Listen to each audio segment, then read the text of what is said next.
Welcome. This is David Bowles, Human Meme. Today's topic, the Triangulated Con.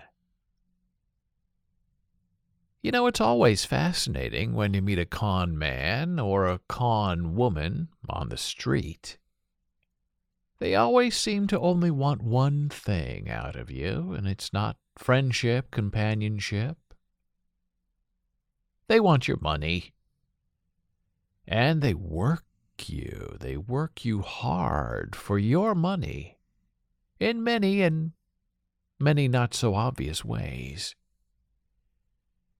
They may try kindness or to read your future, or they might just burst out into a teary-eyed story in order to dig deep into your pocket for $1 or $2. And I've written quite a lot about the long con and the short con in bowlesblogs.com, and you can go there and do a search if you want more background on professional con folk. Well, just last week I met a new street con that I will share with you now so you can be aware, be alert, and be warned. And this street con was so fascinating because it was quick, masterful, and ultimately ill-conceived. So there I was, minding my own business, walking out of my building, wearing new white sneakers, blue jeans, and a blue windbreaker. And I guess, in retrospect, I looked like the stereotypical nerdy storybook dad. And the second I came out of my building, a woman I did not know ran up to me from far away. It was as if she were waiting just for me. And there were a lot of people around passing by, back and forth, but I was the mark she wanted. She identified me completely and only, I guess, by how I looked. She had no real chance to determine my demeanor or my manner of walking, because the second I was outside the door, she was running up to me. Or maybe, now that I think about it, she was more focused on my address, the building in which I lived, and not on anything else, perhaps. Maybe my building was enough of an identifier for her to make me her mark. Anyway, so up she comes to me running. She was short, she had brown hair, brown eyes, heavy pancake makeup on, and she's talking to me 1,000 miles an hour as if we've always been friends and we know each other. I had never met her before in my life.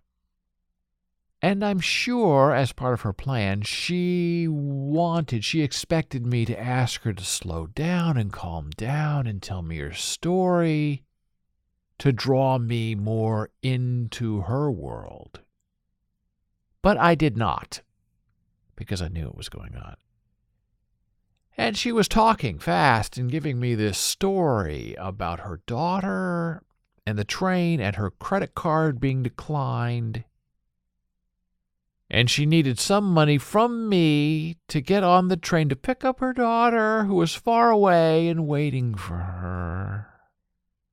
And while all of that may have been touching in a different circumstance, a side dimension, none of it was touching that day, because there was just something immediately off about her. All my alarms were going off in my head, because I could see she was really not that upset. According to her body language, she was not really crying tears, although she was trying to cry. She had that face, but there was no water in her. Her eyes were very clear and very focused on me. She was trying to force herself to cry, and the tears were not arriving.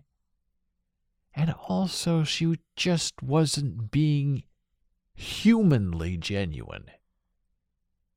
Because I noticed that all of that going on in front of her face, deep inside her head, in her eyes, I could see she was triangulating me with her eyes. She was looking into me. For milliseconds, she would look at my eye, then my mouth, then my forehead, searching, it seemed, back and forth, all around, making triangles as she's telling me this story. Searching, it seemed, for any micro-expression of mine that she might exploit. Well, what this street con woman didn't know is that I'm an old New Yorker, and I'm used to this kind of begging from the street, and I've been around these cons before. Plus, I'm an acting teacher, and I can see through a bad performance pretty easily.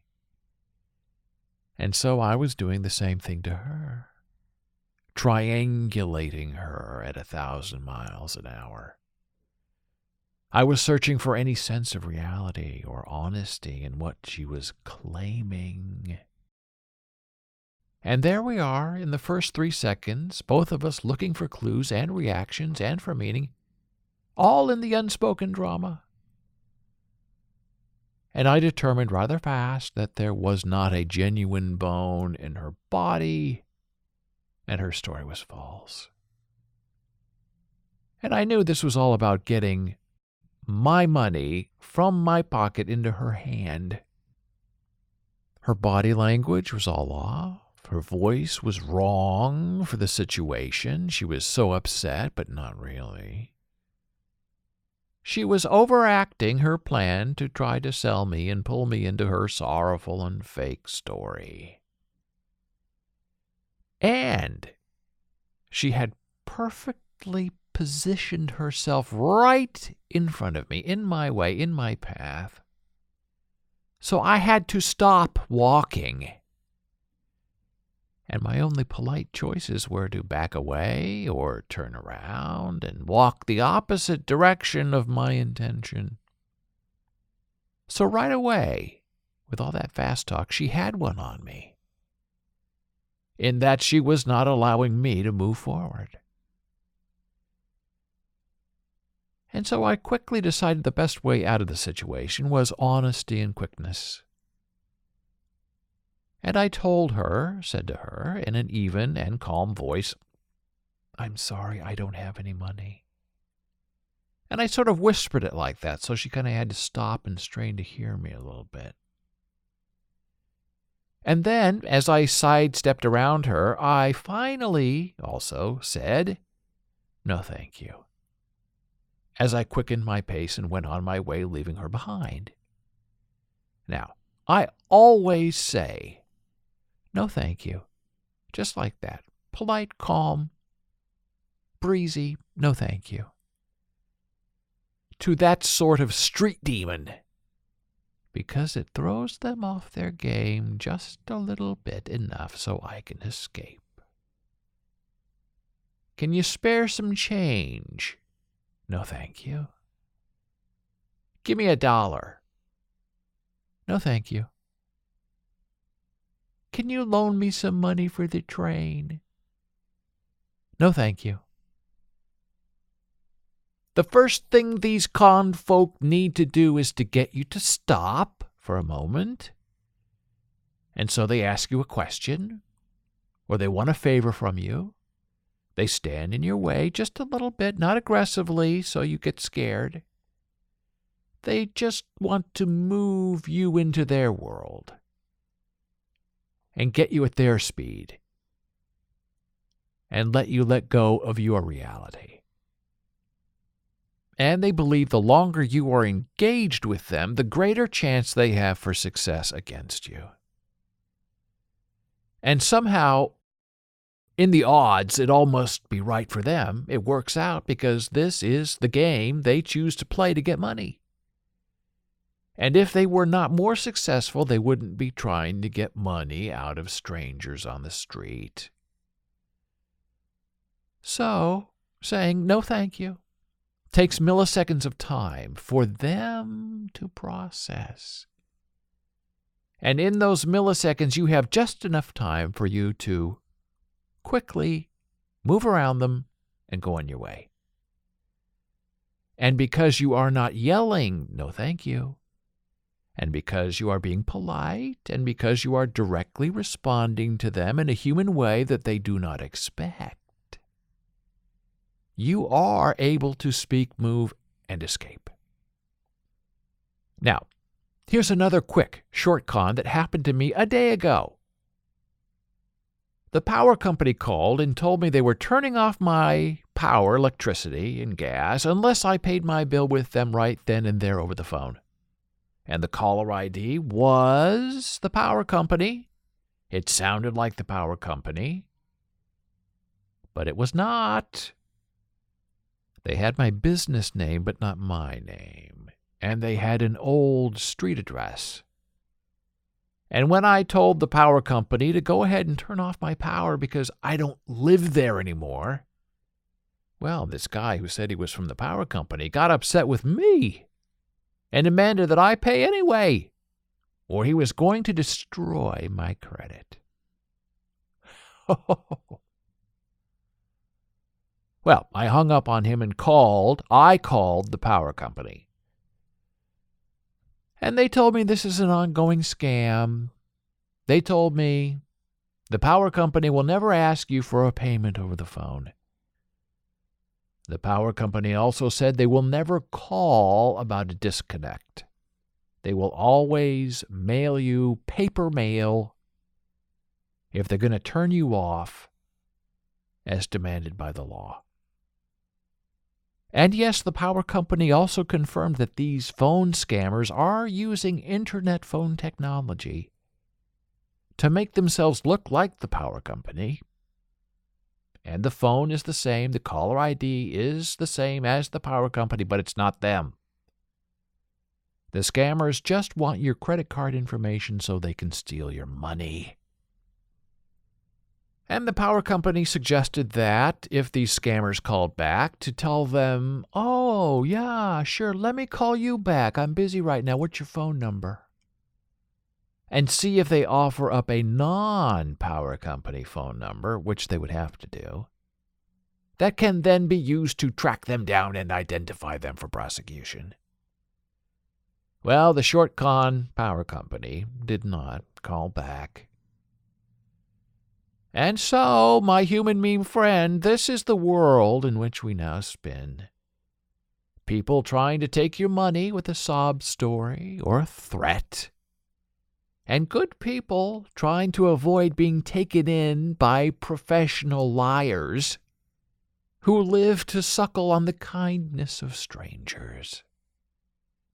And that is a warning, but never a wish.